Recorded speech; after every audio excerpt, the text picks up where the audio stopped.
When we're children, we often see things adults tell us aren't real. Shadows that move on their own, voices behind walls, doors that weren't there yesterday.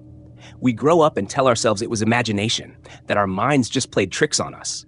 But what happens when the things we buried deep in childhood come back? When the memories we dismissed as dreams show up again?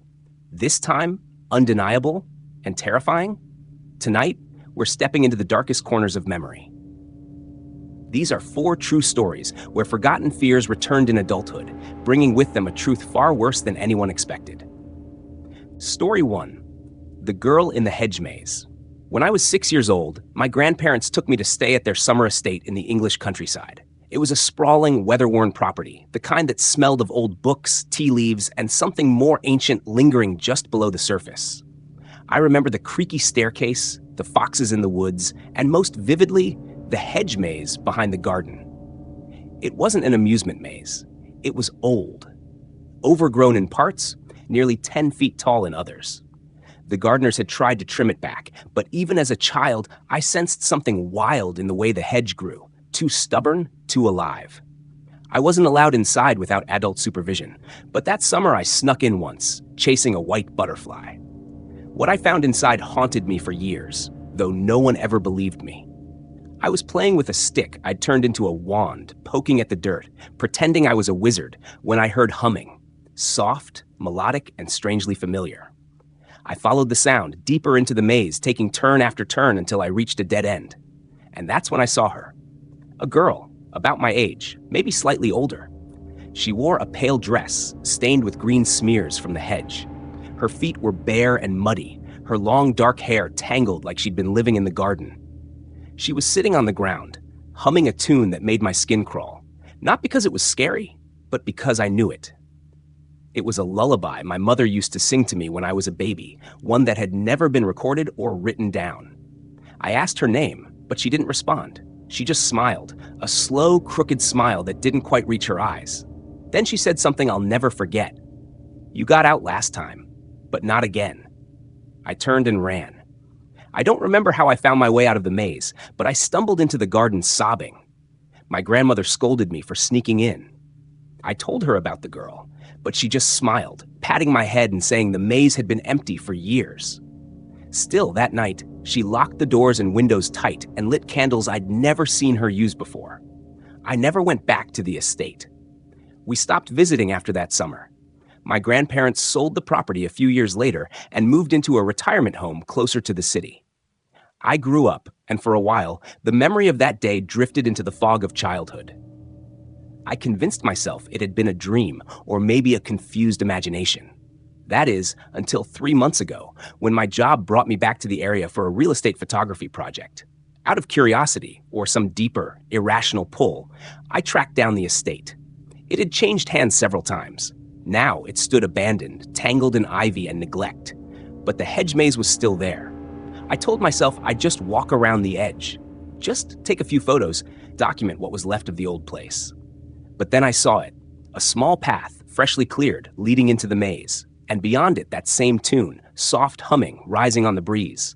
It was like being 6 years old again. My chest tightened. My legs moved on their own. I stepped into the maze. It was eerily quiet. No birds, no wind. Just the rhythmic crunch of my shoes on the gravel path and the hum growing louder. It led me through a familiar path. Left, right, left again. I reached the same dead end. And there she was. She hadn't aged a day. Same muddy feet, same tangled hair, same dress. Only this time she stood. No smile, no song, just a blank stare, like she'd been waiting. I stumbled back, heart pounding. She stepped forward. "You always forget," she whispered. "But I never do." I turned to run, but the path behind me was gone. Where I had walked in was now just more hedge, thick, thorny, and impossible to pass. I panicked, retraced my steps, tried other turns. Every path led back to her. She didn't chase me. She didn't move. She just stood there, watching, as if feeding off my fear. Hours passed. My phone had no signal. The battery died. The sky darkened.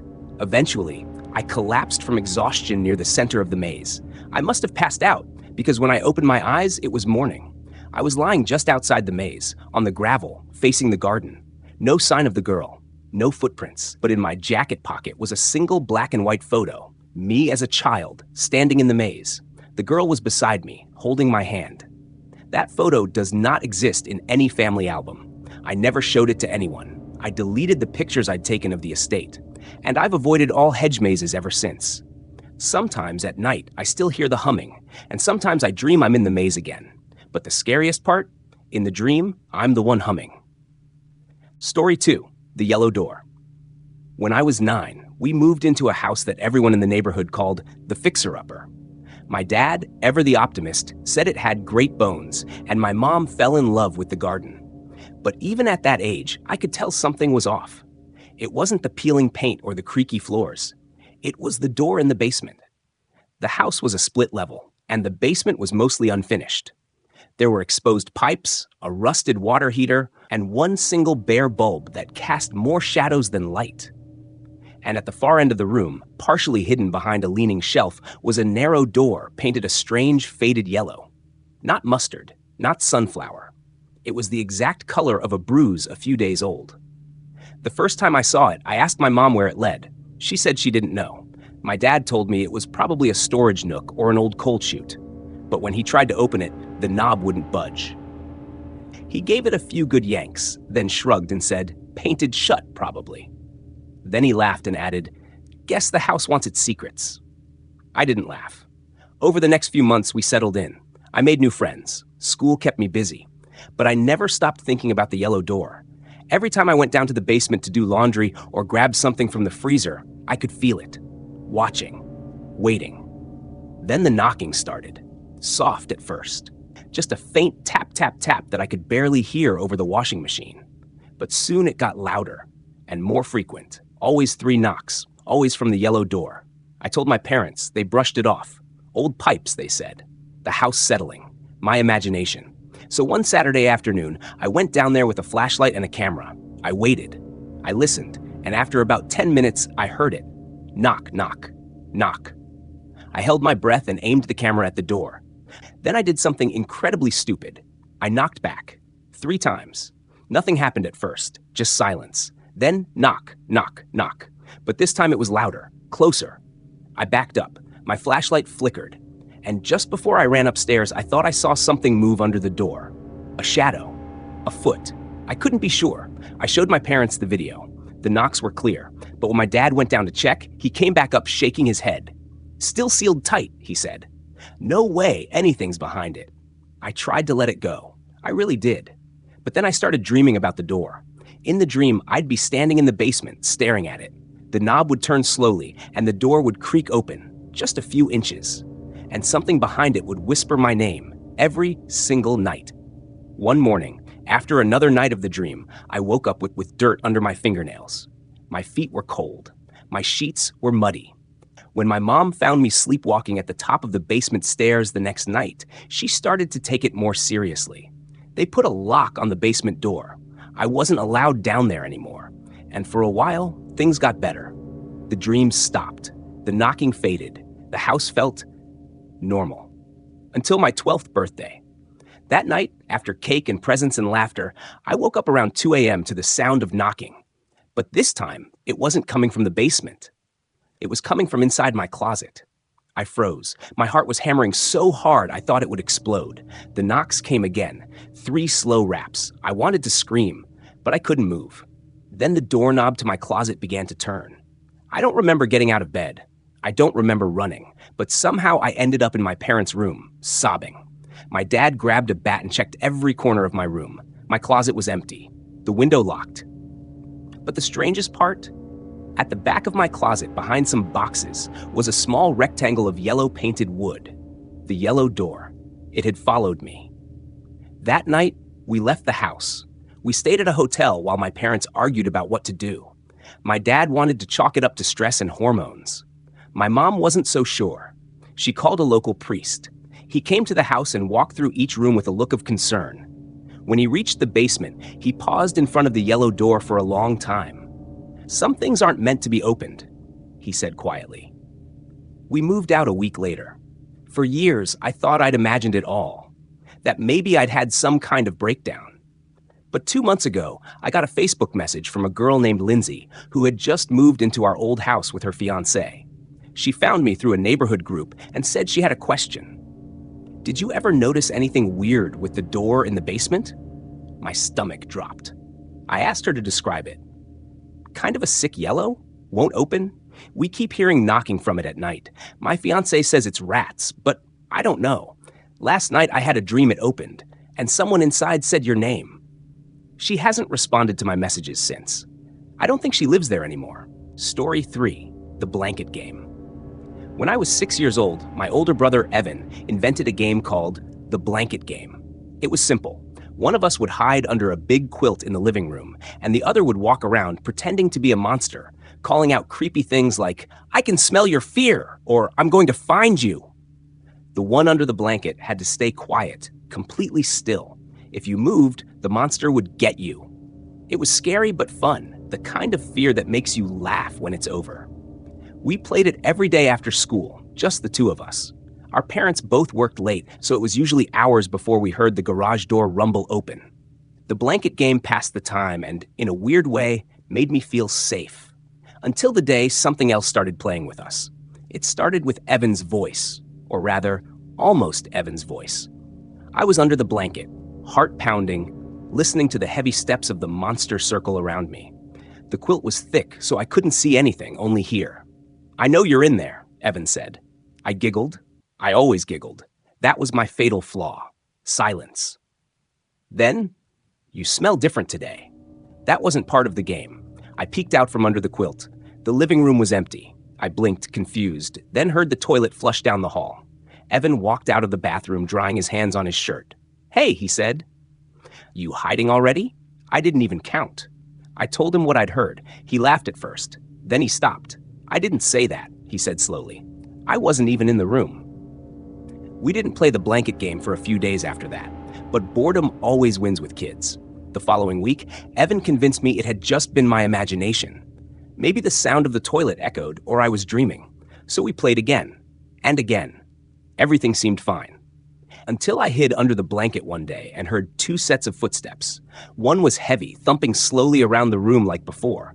The other was soft, dragging, almost like someone crawling across the carpet. At first, I thought Evan had brought a friend over to scare me, maybe Jake from next door. But I didn't hear them whisper or laugh like they usually would when planning a prank. Just those 2 sets of footsteps circling, pausing, circling again. Then something touched my toe. It wasn't a quick poke or a playful grab. It was cold and rough, almost like bark, like a hand made of wood. I screamed. Evan ran into the room, wide-eyed. "What happened?" "There were 2 of you," I cried. "Something touched me." He didn't laugh this time. He just pulled back the blanket and stared at me. "We're not playing this game anymore," he said. But it was too late. The blanket game wasn't something we played anymore. It was something that played us. That night, I woke up to the feeling of the quilt being slowly pulled off my bed. I thought maybe Evan was messing with me again, but when I sat up, I saw him standing in the doorway, pale, his hands shaking. "Did you hear it?" he whispered. I nodded. We both slept in our parents' room that night.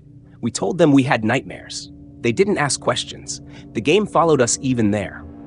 My dad took the quilt to the attic after that, thinking it was just a silly comfort item causing bad dreams. But the game didn't need the blanket anymore. We'd invited it in, and it knew our names. A few days later, Evan tried something new. "We'll end it," he said. "We'll play it one more time, and we won't move, no matter what." I was terrified, but I trusted him. We dragged the old quilt from the attic, set up the living room just like before.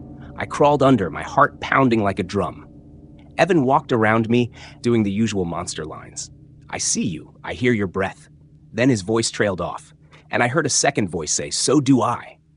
Not just a second voice, a voice that sounded like mine. I froze. Every hair on my neck stood up. Then I felt the blanket lift, just slightly, not from the edge, from the top. Something had climbed onto the quilt. It pressed down hard, pinning me to the floor. I couldn't breathe. I couldn't scream. A low growling sound filled my ears. Then, "Get off him!" Evan's voice. Real, scared. The weight vanished. The blanket was thrown off me. Evan stood there, panting, holding our fireplace poker in both hands like a sword. "It was on top of you," he whispered. "It looked like you, but the eyes were all wrong." That was the last time we played. Our parents never believed us. How could they? We tried to destroy the quilt, but it wouldn't burn, wouldn't tear. Eventually, we buried it behind the old maple tree in the backyard. Years passed. We grew up, moved out, stopped talking about it. Until Evan called me 2 months ago. His voice was shaking. "I think it followed me," he said. "My son, he made up a game." I already knew the answer, but I asked anyway. "What game?" He hesitated. Then, "The blanket game." He begged me to come over. When I got there, his son was sitting in the living room under a thick blue quilt, giggling. "He says he hears someone else when he plays," Evan whispered. The quilt looked newer, but something about it made my stomach turn. I lifted the edge to tell the kid the game was over, but he wasn't under it, just a dark, empty space that smelled of dirt and wet wood. Then something whispered from deep inside the folds. "Your turn." Story 4, The Swing in the Woods. When I was 10, my family moved into a quiet house on the edge of a sprawling forest. It was the kind of place people dream about. Tall trees, deer in the backyard, the smell of pine on the wind. We'd left the city behind for this peaceful escape, and my parents couldn't have been happier. But I hated it. There were no other kids my age for miles. No neighbors, no sidewalks, no corner stores. Just trees and shadows. I spent most of that first summer moping indoors, watching the woods through the window, until I found the swing. It was deep in the forest, about a 20-minute walk from our backyard. I stumbled upon it one day while chasing our golden retriever Max, who had slipped out the back gate. The swing hung from an old oak tree, thick black rope tied high in the branches with a simple wooden plank for the seat. It was oddly clean, almost too clean. No moss, no signs of rot, as if someone had just built it yesterday. I called out hello, thinking maybe it belonged to another family. No answer. Max barked and trotted up to the swing, sniffing it before turning away and whining. I should have turned back then. But something about the swing pulled me in. I sat on it. It was cold but sturdy. I pushed off with my feet, then let myself swing, and it felt incredible. The trees blurred around me in green streaks. The air smelled sweeter up there. For the first time since we'd moved, I smiled. From then on, I went to the swing every day. I never saw anyone else there, never heard voices. But I always got the feeling I was being watched. The first time I heard the laughter, I was mid-swing. It was faint, almost like a breeze through leaves, but rhythmic, childlike. I jumped off and looked around. "Who's there?" I called. Silence. Then the next day, it laughed again, and the next, and the next. Sometimes it sounded like one child, sometimes like two, always distant, always just out of sight. Max stopped coming with me. He'd freeze at the edge of the woods, ears flat, tail tucked. No matter how much I called, he wouldn't budge. Still, I kept going. The swing was my secret, my escape. Even the laughter, creepy as it was, became background noise, like wind or birdsong. Until I tried swinging after dark. I had snuck out that night. My parents were arguing. The house felt like a pressure cooker. I needed air. The forest at night was different, quieter, heavier. Every branch crack felt like a scream. But the swing was still there, waiting. I sat down, pushed off. Then I heard it. Not laughter this time, whispering. Right behind me. I twisted on the rope. Nothing there, but the whispering continued. Soft, dry voices layered over each other, like pages of a book flipping themselves. I jumped off and ran home. The next morning, the swing was gone. The rope, the plank, everything. The tree looked untouched, as if it had never held anything. I searched around for clues, trying to convince myself I had gone to the wrong spot. But then I saw it, carved into the trunk, right at eye level. "Thank you." I didn't go back. A few days passed. I tried to forget, tried to be normal again, until I started dreaming about it. In my dreams, I'd be walking through the woods, pulled toward something. The swing would be there, but not hanging, floating, spinning slowly in the air, and on it would be a child, pale, thin, in old-fashioned clothes, eyes too wide, mouth never moving, but I could hear them laugh. One night I woke up to the sound of the rope creaking. I looked outside. There it was, swinging in the oak tree in our backyard. I screamed. My dad ran out with a flashlight, but by the time he got there, it was gone again. I begged them to move, to leave the house. My mom said I was just struggling to adjust. My dad told me I needed to man up, so I stopped telling them anything, but I kept seeing it. The swing would reappear in new places, outside my window, in the middle of the driveway, even hanging from my closet rod. Every time, it swung slowly, as if someone had just gotten off. Then the whispers started following me, Even at school, in the car, in the bathroom. Faint, crackling words I couldn't quite make out. I started sleeping with the lights on. Stopped going outside at all. Max wouldn't even come near my room anymore. One night, I woke up to the feeling of something pulling on my ankle. It was a rope, not tight, not trying to drag me, just looped there, loose. Like a suggestion. I screamed again. My parents rushed in, but this time, the rope was still there. That was the first time they believed me. We packed up the next day, stayed in a hotel. My dad returned to grab a few essentials. He never came back. They found his body in the woods, hanging from that old oak tree. The rope was thick, black, identical to the one that held the swing. Except this time, the word thank you wasn't carved into the trunk. It was carved into his chest. We moved far away after that. I don't go near woods anymore, not even parks.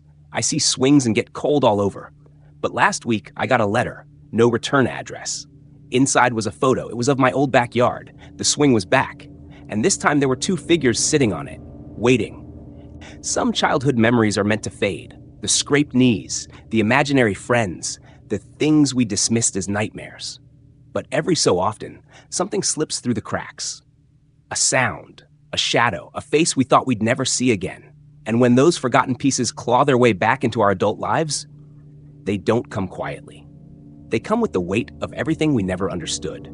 Because the past isn't always behind us. Sometimes it's waiting. Just out of sight, just beyond the swing set, ready to be remembered.